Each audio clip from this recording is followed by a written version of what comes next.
It has been a wild and woolly week. Very happy to be here, and I want to offer gratitude to all the beings, seen and unseen, and all of the labor, seen and unseen, that has allowed us to gather here today. I want to offer thanks to the Passamaquoddy, as we are our guests on their land today.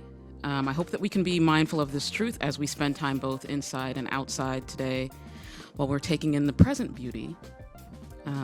Perhaps we can also imagine what this place was like during the time of the berry pickers, when Joe and Ruthie and Charlie and their family would have been here, and perhaps we can imagine even further back than that. Imagine the wild gardens that may have been here and the way the lands would have looked and been used differently. Finally, I want to offer thanks to all the folks from Trescott and all of the neighboring towns in this region: Edmonds Township, Lubec, Whiting, Jonesport, Eastport, Harrington. Thank you for welcoming us here. Maine Humanities, welcome. Thank you for welcoming us here. It is so meaningful to be discussing the berry pickers in this place, especially because of how central this area is to Amanda Peter's novel. So, who am I and who are we? My name is Samat Abdurakib, and my pronouns are she and her, and I'm the executive director at Maine Humanities. Some of you may be deeply familiar with us, but for some of you, this might be your first time experiencing any of our programming, and so I wanted to say a few words about what we do. We're a statewide organization. We bring people together to discuss topics and big ideas that are important to their communities. We foster spaces where people can develop awareness and understanding of people's experiences and human culture, can share that awareness with others through conversation. This is the humanities. People are always like, what are the humanities? This is the humanities. And this kind of connection with each other is precisely what we need right now, as powers above us are trying to keep us isolated from each other and are trying to whittle all of our deeply held narratives and stories down into one dominant and reductive narrative. Our work, Maine Humanities work, is so vital right now. Maine Humanities plays an important role in Maine's cultural sector. We mobilize our work through being a program partner and a funder or a grant maker. We offer a variety of programs, just like this one, just like Reader's Retreat, all across the state. We also offer grants that support humanities-based projects and organizations across the state in all 16 counties. Next, I want to pass things over to Wendy Newell Dyer, who will officially kick Reader's Retreat off for us. Wendy worked with us as an advisor during the planning of Reader's Retreat, and we are so grateful for her time and for her attention. She's a citizen of the Passamaquoddy Nation. She's a mother and a grandparent and a story writer. Her stories have been published in Dawnland Voices 2.0, the Maine Standard, as well as other publications. In 2022, she was awarded Maine Writers and Publishers Alliance's Ashley Bryant Fellowship and recognition of her writing gifts and skills. She currently serves on the board of Cobscook Institute and has, in general, been such an abundant resource for us over the past few months as we've planned this event. Thank you, Wendy.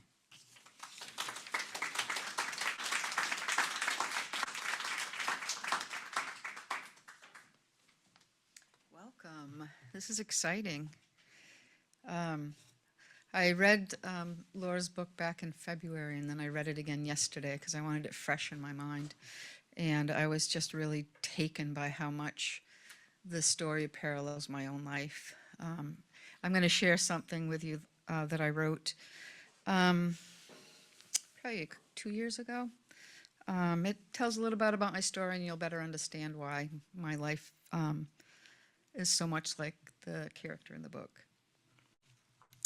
As I stood atop Cadillac Mountain in Acadia National Park on Earth Day in April 1990, I felt as if I had finally found my way home after a lifetime of wondering who I was and where I came from. Citizens of the 4 tribal nations of Maine had gathered for a sunrise ceremony on Acadia's highest peak.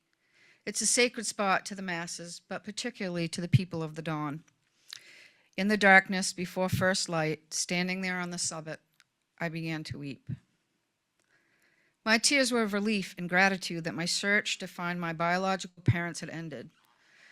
I was filled with emotion, finally knowing that I was a citizen of the Passamaquoddy Nation, newly found information that explained so much about my personality and sense of being. I had spent my first 25 years of life feeling different from my adopted family, peers, and neighbors. I often felt like an outsider growing up, like I didn't belong. In those moments on Cadillac prior to sunrise, as I listened to the drums and songs of my ancestors, I felt connected to the earth and to other human beings in a way that I had never experienced before. It had been almost a year since I had called my birth father, Wendy Newell, a well-respected Passamaquoddy leader and forward thinker who had devoted his life trying to preserve the language of his ancestors and to improve the quality of those within the tribe. Legally blind since birth, he was known as a man of vision. He was known throughout this state and country for helping to bridge the gap of understanding between the native and non-native world. When I phoned him that day, I asked if he knew my mother back in 1964. He said that he did, but after I asked if he might be my father, he quickly replied, "No, oh no, that's not possible. That's just not possible." Out of frustration and disappointment, I hung up the phone without even telling him my name. I had taken such a risk to call, and his denial pierced my heart like the sting of a wasp. My first reaction was to hang up, but instead of giving up, I wrote a letter to him with my name and intentions. Then I asked him to search his soul. When he received my letter a few days later, he immediately called. After we had previously talked, he realized that he was likely my father and had been frantic for several days, not knowing my name or how to find me. We agreed to have a blood work done to be certain. Paternity test confirmed our shared DNA 3 months later, and thus began my journey to come to know myself as a Passamaquoddy woman. Finding my birth family was a lot to process, but even more so when I found out I was of mixed race and that I had been purposely disconnected from my cultural heritage and teachings. It was upsetting to know that racial indifference was why I was ripped from my white mother's arms, withheld from my native father's knowledge, and kidnapped from my tribe and culture, all because of the color of my father and my skin. I felt a great deal of negativity toward my birth mother's father, who had declared that he wanted nothing to do with a Passamaquoddy baby.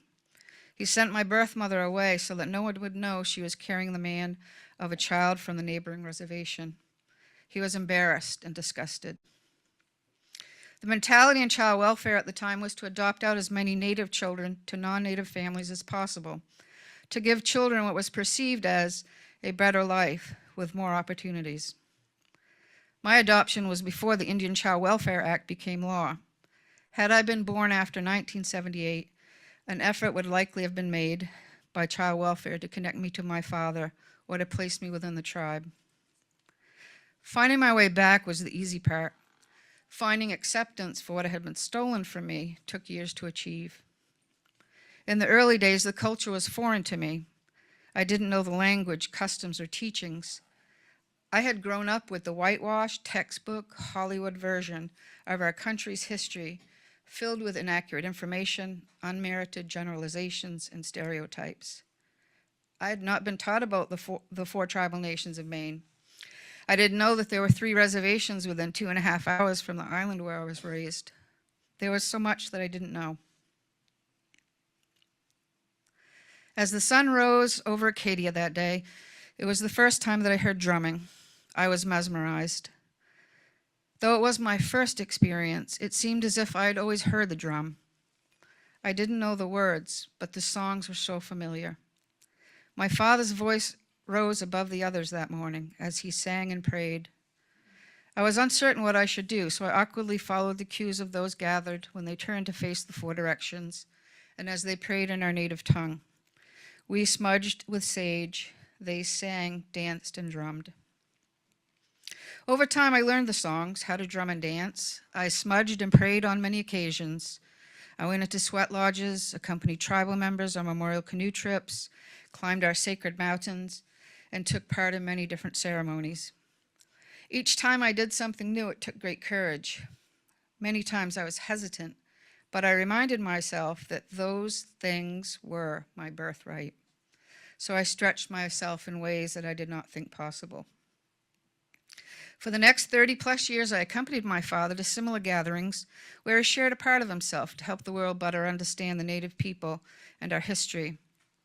My favorite memory was when I accompanied him to Washington, D.C. to watch him perform at the Library of Congress and at the Kennedy Center. It was truly one of the best days of my life, a memory that sustains me and that I will forever cherish. Just before Christmas in 2021, I stood over my father's hospital bed in the living room on the reservation. The last words that he said were, "Have you met my daughter?" It was a line that he always used to introduce me to his friends and acquaintances at the events that we attended together. Though we had been separated for 25 years, we shared a special bond over the next 31. I was humbled that he carried me in his heart even as he lay dying. As he drew his last breath, I had a deep sense of gratitude that I had found him and my tribal nation, and for the relationship that we shared. He touched my life in countless ways. My greatest heartache has been that I was disconnected from the language of my ancestors that had been passed down for thousands of years.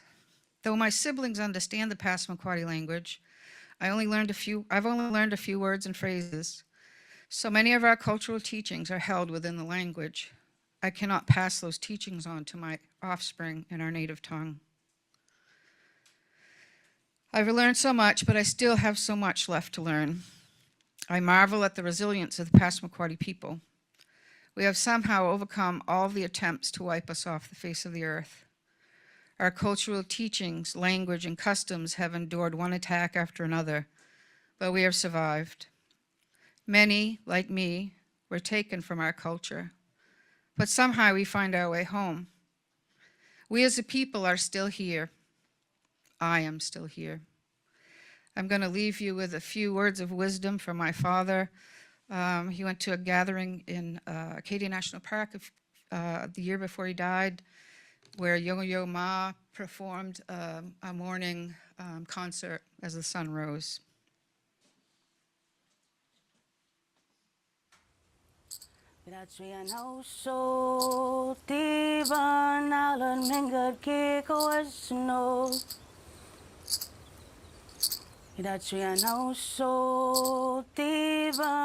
We all here to not just listen to people, but what follows is perhaps the most powerful thing. We have to take those things into consideration seriously. If we just leave here feeling good temporarily, then we've wasted our time. I see a lot of optimism because I see the generation to follow me. I see the next generation working their damnedest. We have a lot of work to do. They have a lot of work to do. Chiwaliwun. That's we know